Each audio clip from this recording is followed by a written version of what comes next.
नमस्कार मित्रांनो.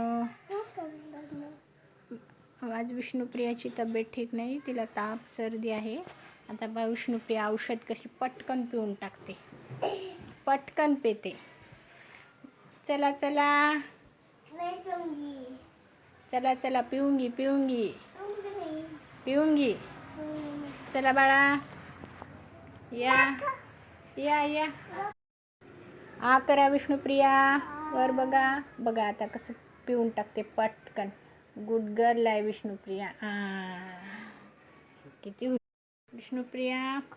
Mango Frooti Frooti. वरी बघा वरी बघा. कशी लागली फ्रुटी? छान. विष्णुप्रिया, औषध कसं पिलीस? गटकून. तू कशी आहेस? नाही गुड गर्ल आहेस चांदू. गुड गर्ल आहेस. Good girl. ठीक आहे.